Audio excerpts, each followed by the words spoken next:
check, buy a jumbo jet. It wasn't easy, but nothing is. No.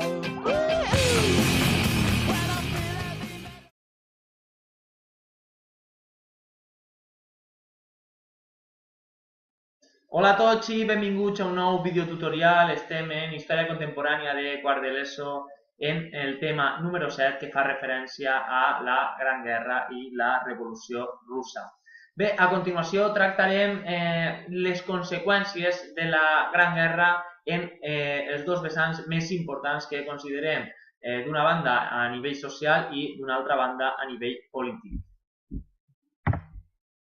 A nivell social, la propaganda estatal, tal com veiem a la imatge de l'esquerra, l'arxiconeguda del tio Sam, i també dels mitjans de comunicació animar a milers de joves, gairebé a tota una generació, a enrolar-se en l'exèrcit i sense explicar quines serien les seues conseqüències. I doncs, el grau de destrucció, gràcies al desenvolupament armamentístic que ja hem vist, i els avanços tecnològics pot provocar en el patiment d'aquests soldats sotmesos a atacs d'artilleria pesada i les temudes bombes de gas.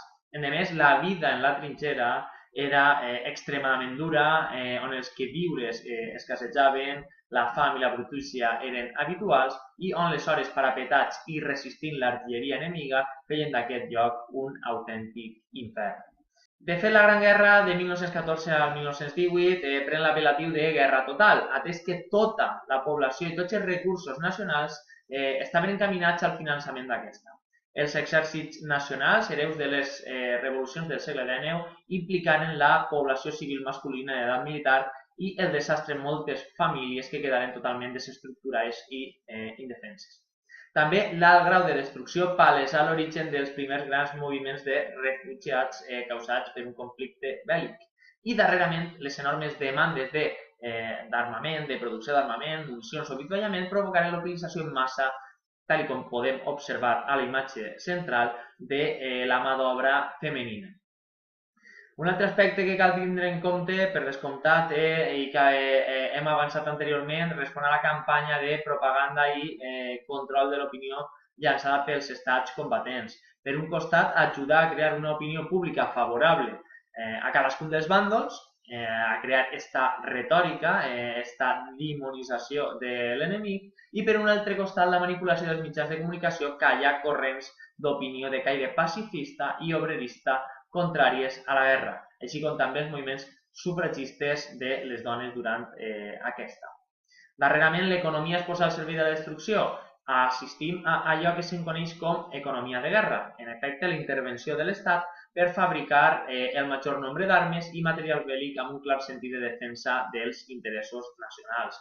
A més, els endeutaments de les nacions immerses en el conflicte provocar la fallida dels estats després de la signatura de la pau i la tornada a xifres de producció de preguerra.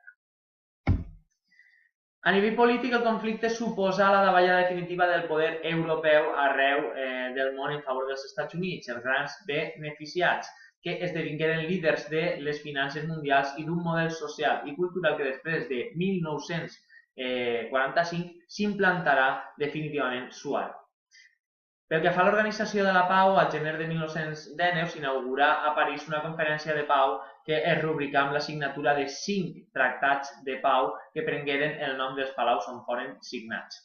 Destaquem, doncs, el Tractat de Versalles, que fou rubricat per Alemanya i que suposa la remodelació del mapa polític europeu, tal com podem observar al mapa de la nostra dreta. Segons aquest, Alemanya cedia sobretot i entre d'altres territoris la famosa Alsàcia i Lorena a França i la ciutat lliure de Danzig i també com a corredor natural cap a la Bàltica i que anhelava Rússia. L'imperi turc s'esfondrava definitivament i cedia territoris als vencedors i de l'imperi austro-hongarès eixien 5 estats: Àustria, Hongria, Polònia, Txecoslovàquia i Iugoslàvia. La URSS es consolidava, a pesar de les pèrdues del Tractat de Brest-Litovsk, com un estat independent fora de les urpes occidentals europees.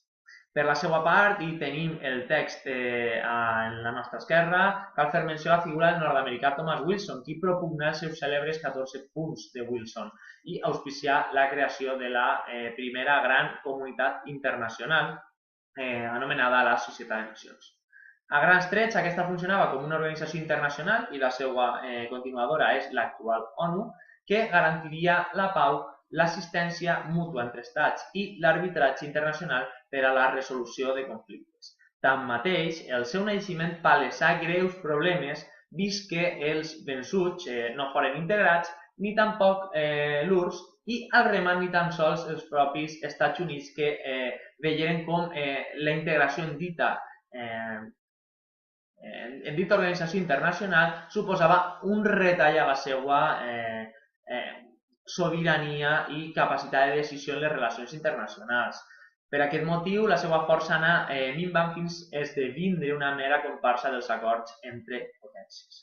Bé, comptat i debatut, uns acords de pau que veien frustrades les aspiracions alemanyes, que consideraren els tractats de Versalles com una humiliació nacional per les enormes reparacions de guerres que estaven obligats a fer front, juntament amb la pèrdua de bona part de les seues fronteres i que despertaren un fort sentiment revanxista que 20 anys després tindrà les seues conseqüències amb un nou conflicte, la Segona Guerra Mundial, per descomptat, que supera amb escreix el gran drama del 14 al 18.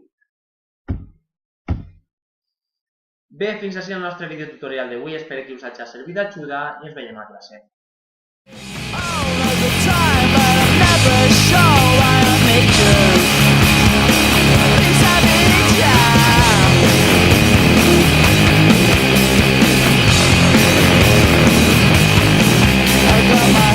Down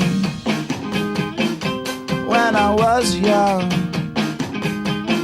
It's not my problem.